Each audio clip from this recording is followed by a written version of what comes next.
wanna speak while you're distracted by the levels you dare to climb. A straight shooter with nostalgia I haven't felt in a long while. You make it feel like it's the arcade when we're playing pixel out until the day breaks. We'll keep breaking down, let's hope the next play. Things change, the score is rising as the screen fades. They ain't over when you stay. Now who's that saying they're the pinball wizard? He moves too slow with his grubby little fingers. Keep pressing buttons and see what gets triggered. I'll just smile and watch him reconsider again. Woo! Hot damn! Peter Pan. I've got dreams of the damn Shadow Man. This is the Fight Guy. I'm your host, Guy. That hasn't changed, and it's not going to. I am going to break down the biggest upset moments, the biggest surprises, shocks to everybody from UFC London, which happened just about an hour ago.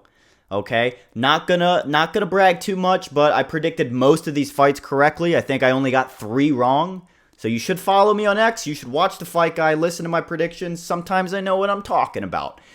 Let's talk about the biggest moments, the biggest upsets, the surprises. We'll get right into it. Then we'll break down the card as fast as possible. Right here, starting with my first point, biggest upset, shocking moment is fighters from England went 3 and 6. All right, the 3 for 9, if you will. 3 and 6, with the only winners being Nathan Wood, Christian Leroy Duncan, and Loughran Kavanagh, which I believe is fight of the night. Brady's performance was very impressive. We'll get right into that. I just wanted to shine a light on the fact that America's better. All right, we give you a card in London. All right, at a time that starts convenient for you, which I'm not opposed to. I liked watching the fights early at lunch today, but this is how you repay us. Going 3 for 9. Despicable. Shame on you guys. Do better next time. Leon Edwards was screwed, but we'll get to that. The next thing I wanted to speak about here is Kavanagh. Fight of the night, potentially. I think this was fight of the night. This guy got his head split open in the first round. Could have been it. He stuck in there. He bit down on his mouth guard, something a lot of these other UK fighters could learn from. And English fighters. I'll say English fighters. And he won the next 2 rounds. Very, very impressive performance. He rocked his opponent. I thought he was going to get the finish in the second round, but goodness gracious, what a comeback performance. This is definitely a highlight, a big upset on the card after the first round. I had Kavanagh winning, but man, after that first round, I don't think Vegas was with him. So we're going to move right on to the next topic, and that's going to be Meatball Molly finally retiring. I'll just go ahead and read this for you guys. She said that, I give you my fucking heart and soul, but tonight, with that performance, with someone on a week's notice, whoosh, it's not good enough. I'm not coming out here just for the payday. The UFC deserves more. I deserve more. You all deserve more. And she's right. She's 100% right about that. I'm not going to say that I'm shocked that she retired, but I am shocked that she retired last night. I guess it does make sense when you think about it. Or tonight, I should say. It does make sense when you think about it. Paddy was crying. He was in tears in the crowd. Maybe I'll clip that in here for you. But this was a good move. We had a UFC fighter making her debut on a week's notice, fighting Molly Meatball in her hometown at an appropriate fight time, not at 5 in the morning. So that excuse isn't there, Leon Edwards. And she absolutely got killed everywhere. She was getting outstruck. She was getting out grappled, obviously. She was doing weird things with her guard. She was throwing elbows from a closed guard like she's Kevin Holland, and that would work. She did all right framing on her back, but she was just laying flat on her back. And, she just got her ass kicked pretty much until, she got submitted. So, congratulations, Molly, on the career. You really had us for a minute there. You had us in the first half, but the second half, the true colors came out. I just don't think that she is that good. I'm not going to use bigger words to try to make it seem less mean, but she's just not that good. Doesn't mean I don't like her. She's just not that good. We move on to the next topic. Kevin Holland is back, baby. What did I see? 2, 3 omoplatas before the third round even started. You could see one here. Kevin Holland doing his smack talk during the fight. The things that we love to see out of Kevin Holland. He pretty much did everything right except for the post-fight interview. He did almost finish Gunnar Nelson in the first round, I believe. And I believe Kevin Holland even landed over 100 more strikes. We could check it out right here. Yeah, total strikes. Gunnar Nelson, 30 to Kevin Holland's 138. So, yeah, I was almost perfectly right about that, except Kevin Holland landed 108 more. So, I digress. Look, I don't like to be right about everything. I told you guys this in my last video. I like to be wrong. I like to be wrong more than I like to be right a lot of times, because that's what makes this sport so entertaining is you don't see what's coming. It's a little bit unpredictable. But this card was fairly easy to call. And Kevin Holland appears to be back in the win column. He's now 2 for his last 5, but hopefully he sticks in the welterweight division. He did everything right this fight except for the post-fight interview where Bisping, gave him an opportunity to reason and to settle the level with fans when he asked him if he wanted to stay in welterweight. And Kevin Holland said, look, I'm down to fight anybody at middleweight if they just want to strike. But if it's mixed martial arts, which is the sport that I train and compete in and make a living off of, then yeah, it'll be at welterweight where I could grapple with these guys that are my size. So congratulations, Kevin Holland appears to be back. I would still say he's at the end of the top 15 in the welterweight division, but I think he's better than that. Hopefully, we see him fight about a dozen more times this year and maybe make it back in the top 10. What are we talking about? Let's move on. This is the last biggest upset, shocking moment of the card for you guys, and that is Sean Brady is the new #1 contender. It wasn't really a shock to me. Look at Leon's volcano right there. There's that staph infection on the right arm. Beautiful. Love to see it. Sean Brady, you better shower after this fight. But yeah, Sean Brady gets it done in the 4th round, I believe. Bisping in the post-fight interview said, you got the submission round 3. I think it was a 4th round. Round 4, submission by guillotine choke. It was beautiful. He was in a half guard position before he locked in this choke. Leon Edwards sat up with a weak underhook. He wasn't really high, and Brady just laced this in. He just fed it through like he was lacing a shoe. It was pretty easy. It was remarkable. I even want to say Brady was outstriking him on the feet. I know if we look at the strikes here, 80% of those, 85% of those was on the ground. He just took Leon Edwards down multiple times. What did I tell you? I told you he was going to take Leon Edwards down multiple times and submit him. That's what we had. If you guys bet on that, you probably made a boatload of money. Made up, if you're from England, you made up all the money that you lost betting on your fighters probably, but you probably bet on Leon Edwards and his staph infection. I told you. I would like to be wrong sometimes. I'm not going to count Leon Edwards out because he always has that jack-in-the-box in his back pocket. He could throw a head kick and end the fight being down 5 rounds. But not whenever you're on the canvas the entire time. You can't generate any power, buddy. Sean Brady got it done. Could we have the solution to Belal Muhammad? All right? I know you guys are saying, oh, Sean Brady's a boring fighter. No, he's a good mixed martial arts fighter. He's fun to watch. And he looked great this fight. Went right to the action, shooting takedowns, mixing his striking together well. He did it flawlessly. Flawlessly against one of the best strikers on the face of the earth, Leon Edwards. Top a pound-for-pound ranked guy. I don't know off the top of my head. But I digress. Let's break down this card. Congratulations to Sean Brady. Philly is now on the map in UFC. Could we get an event in Philadelphia by the end of the year? Goodness gracious, a Super Bowl win and potentially a UFC champion? I could only hope so. I'd love to see Sean Brady fight for the belt next. I know Shavkat may be the fight to make for the top contender spot, but you could just give this guy Belal. If Belal probably wants Sean Brady. I mean, he did predict this, but let's get into the fights, guys. We'll start with the very first fight on the card. This was a shocker. This was a surprise. But Guram Kutateladze, I think everybody that I follow, everybody I talk to, everybody that I watch even, all was going with Guram. This was one of my locks of the card. I'll tell you guys whenever I'm wrong, and I was completely wrong about this fight. I mean, Fernandes beat Guram everywhere. We'll look at the strikes. He landed 2 strikes and some for every 1 strike that Guram landed, and he had almost 2 minutes of control time.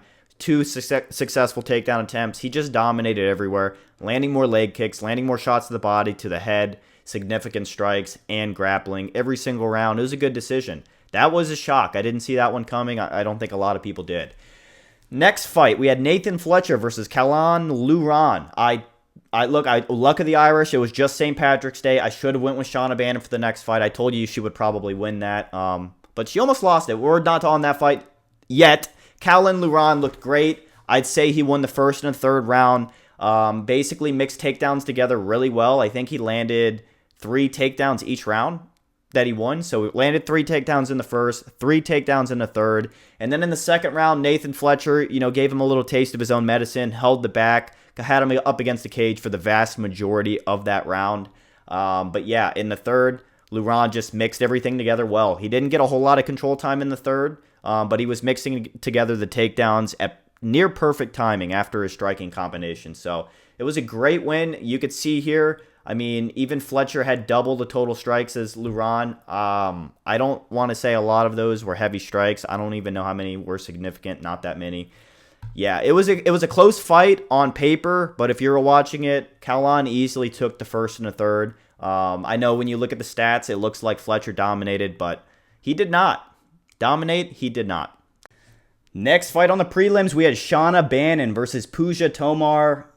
The one time I go with an Indian fighter, to be fair, it is the first female Indian fighter in UFC history, and she almost knocked Bannon out with a head kick, dropping her in the second round. She settles into Bannon's guard, landing some strikes, but she's just fight IQ not quite there yet. I'm going to have to downgrade her on my grappling sheet here, my stat sheet. I'm going to go ahead and do that right now. I'm not going to talk about it. I'm going to be about it. I was wrong about this fight. I'm going to go ahead. Oh, I already look at that note. Heavy grappling deficit. It's in my notes. What do you know? Yeah, heavy grappling deficit. No fight IQ. She's reaching in, throwing punches, and Shauna Bannon just scoops an arm, rotates her hips, and it's the easiest armbar I've ever seen in my life. Not going to lie, first round, Bannon dominated on the feet, so she won the first round. It was going to be a close fight if Bannon didn't get that submission there, but yeah, I did not see that coming. That was a shocking moment. Congratulations to Shauna Bannon. She still is less than a 50% finish rate with that's her first submission to date. So congratulations for getting on the stat sheet, Shauna Bannon. Let's see who you give her next, UFC. It's not going to be Molly Meatball. She retired. Next fight, Christian Leroy Duncan versus Andre Pulyaev. Christian just looked phenomenal everywhere. You could even see one judge gave him a 10-8 round. Absolutely battered Andre with strikes. And, he had 5 minutes of control time. He was mixing it together really well. He looked great everywhere. There's really not much to say. This is another example of what the 6 losing English fighters should have fought like. Moment of silence for the losers. 3-6. What a rough night for you guys. I'm just kidding. I don't mean to beat you down too much. It's all fun and games. Next fight, Marcin Tybura versus Mick Parkin. This was a close fight. I'll give Mick Parkin that. I did call this one. This was a pretty easy one to call. Easy underdog pick for Marcin Tybura. Mick landing a lot more strikes. I felt like he even landed some harder strikes. But Marcin Tybura just had better moments. He had better combinations. And it was close. Don't get me wrong. He had takedown. He had the takedown when he needed the takedown. He had a lot of control time against the clinch. But this was a very close fight. You could see he found a lot of success going to the body. And I think that opened up some of those bigger moments that he had, like I mentioned. A lot of combinations got through. As you can see, body, head, body, head. And it was a great fight. I wanted to say I could have seen the decision go the other way, but no. Marcin Tybura easily took rounds 1 and 3. Like I said, he just had the better moments when he needed them. And that's what wins fights that go to decision. We move on to the next fight. Loughran Kavanagh versus Felipe dos Santos. This should be fight of the night. I haven't checked what the UFC has done yet, but I haven't seen what awards they've given yet. This had to have been fight of the night. This was beautiful. Felipe dos Santos, really, I thought he was going to put Kavanagh away in the first round. He busted him open. Leaking blood everywhere before the first 5 minutes were up. But Kavanagh came back. He came back and he dominated the next 2 rounds. I think the striking was pretty even in the next 2 rounds, but Kavanagh landing takedowns exactly when he needed to. He controlled Dos Santos most of the second round and half, not even half, just I'd say like a minute 30 of the third round, but landed a lot of strikes. He looked great. He had the better moments when he needed them, and yeah, he without a doubt took rounds 2 and 3. It was a really gritty, comeback win. It was beautiful to see, even though it went to a decision. This guy's an example of what it means to be a UFC fighter. He holds on to his 0, does not get fraud checked. Not that Mick Parkin got fraud checked, but Mick did lose his 0. Tybura is not a fraud check. Those are top 15 guys. This Kavanagh guy is immune, officially has my stamp of approval. He's immune from fraud checks. The kid's got a chin. He's gritty. He doesn't give up, and he is still undefeated in a very tough flyweight division. Big things could open up for him soon. We move on to the last fight on the preliminary card, Jai Herbert versus Chris Padilla.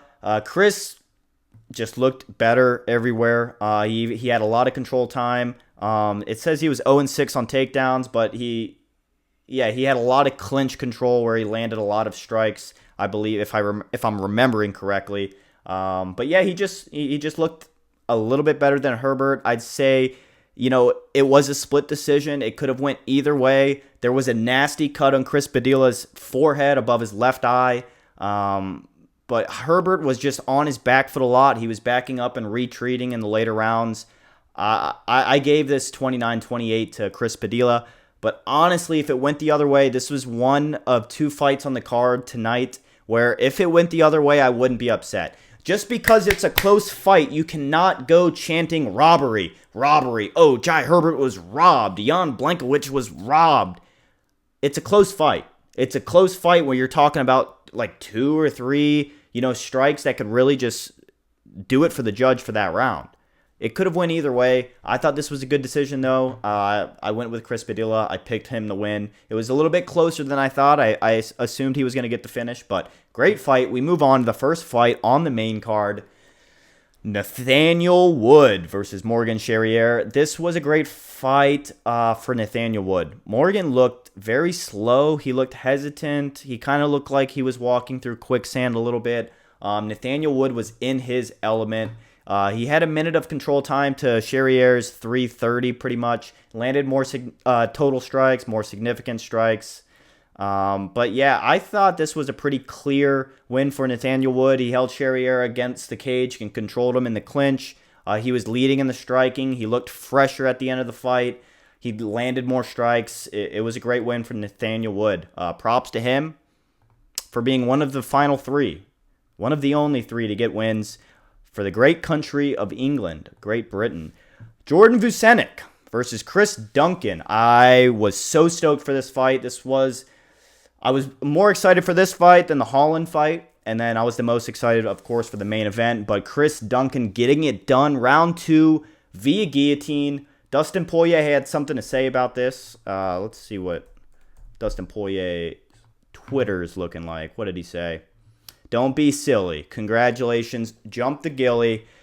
Congratulations. Not really much else to say for Chris Duncan. He single-handedly saved the country of Scotland. Probably bought them another 10 years, 20 years, couple decades with this win. They don't have much, but they have a better win ratio tonight than England did in UFC London. It was a great fight, pretty equal on the feet. I thought Chris Duncan was a little bit more technical. He was controlling the exchanges a little bit more, but pretty equal on the feet. Duncan gets a knockdown and capitalizes on it with a guillotine choke. So great win for the Scot lad. We move on to Molly Meatball's retirement fight versus Alexia Thainara, who came into this on a week's notice, making her UFC debut. I loved her walkout. I think that I should spend more time talking about her walkout than her actual performance, which was very impressive. One of the most high-energy walkouts I've ever seen. She was very happy. I mean, smile ear to ear. She was twerking. She did like a Johnny Walker jump, but where Johnny Walker would have done the worm, she twerked on the ground, kind of like Aylin Perez. It was an Aylin Perez-Johnny Walker crossover. It was beautiful to watch. Back to the fight. Molly Meatball continues to have less than a 50% finish rate. She gets finished a lot. She might have like 100% getting finished rate. She's not that good. She got outstruck by Alexa. Just looked like she was rolling with a white belt. She looked like a black belt, and it was a white belt's first day at the gym. She was throwing her around. I will say Molly Meatball, like I mentioned earlier, she was doing good framing off of her back, but she was laying flat on her back, and she was trying to close her guard and throw elbows and then open it back up. She didn't really look good on the ground. She looked like a blue belt from a bad professor. Didn't look that great. Alexa, beautiful armbar at the end of the first round. Or a rear naked choke at the end of the first round. I'm thinking of a different fight. Great win for her. Sorry to see Molly Meatball leave, but it had to be this way. We move on to the next fight, Gunnar Nelson versus Kevin Holland. Kevin Holland almost knocked Gunnar Nelson out in the first round, but Nelson is very good at forcing grappling. He's very good at forcing his grappling exchanges, in which I felt like he was pretty dominant in for most of the fight. He even got to mount on Kevin Holland once. I thought he was going to finish Kevin Holland. At one point, Kevin got out of it. He uses this omoplata to escape. I think we even saw the omoplata once against Khamzat whenever they were rolling around in that scramble right to start off the first round. But Kevin Holland looked great. I told you his jiu-jitsu and his grappling would hold up against Gunnar Nelson. That's what a real black belt looks like. Gunnar Nelson is a true black belt. That's no debate. I mean, he's won grappling jiu-jitsu tournaments across the world, national championships. I think he's a European champion. Kevin Holland held his own. He held his own, let Nelson get the mount briefly in the second round, but he was in control. He landed over 100 more total strikes than Gunnar Nelson did. I mean, Gunnar Nelson was just playing survival the entire fight. He looked a little bit one-dimensional, and that's because Kevin Holland and his 9-inch reach advantage made him look so. Next fight, the co-main event of the evening, Jan Blachowicz over Carlos Ulberg. As I mentioned a little bit ago, there are two fights where the decisions could have went the other way, and I would not be chanting robbery, because it can't be a robbery if it's a close fight. A robbery is when, oh my God, they took the win from that guy. He should be getting the win. You cannot confidently say that Carlos Ulberg did not win that fight or Jan Blachowicz did not win that fight. I thought it was a win-win for both guys. And, if I'm Jan, I'm looking at it positively. Like, look, man, you just held in there with a young guy, a young contender, after 2 shoulder operations. I didn't think he would hold up that well. His striking looked good. I also didn't think that I would see Carlos shoot the only takedown of the fight. I think Jan did one at the end of round 3, but I thought we were going to see more grappling out of Jan early on, and I think that's why he ended up losing this fight. Carlos landing more shots. You see 75 total strikes landing to Jan's 60. And it says 8 seconds of control time. I don't remember any. I remember Carlos tried shooting in, but Jan defended perfectly in the second round, I believe. It was a great fight. I wish it was a 5-round fight. I do, for like a top contender spot, but you got Yuri, you got other guys up there. I get it. Good win for Carlos Ulberg. Give him Yuri Prohaska next. Title eliminator. Let's book it. Main event, Leon Edwards versus Sean Brady. Exactly what I told you would happen, happened.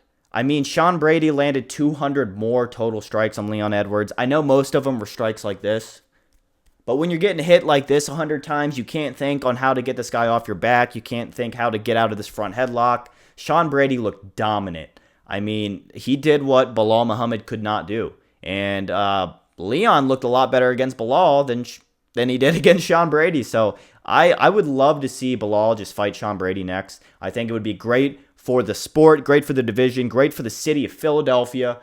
Let's go, Birds.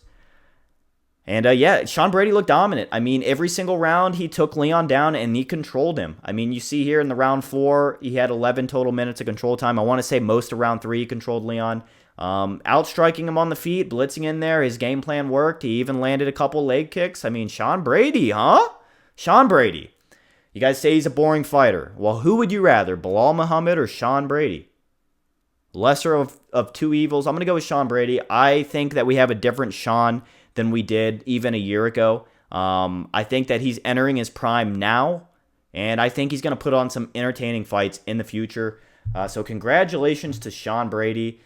As for my bingo card, I did not have anything hit on the bingo card. So, we're going to have to check back next week after Mexico City and see what we get. The women's fight ending in a head kick hit already, so we can't double up on that one. But it was a great night of fights in London.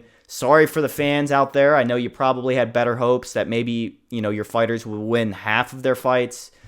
It's a tough pill to swallow. But at least you got a card at your own time, starting at an appropriate time. This has been The Fight Guy. Thank you so much for watching. I will see you next week.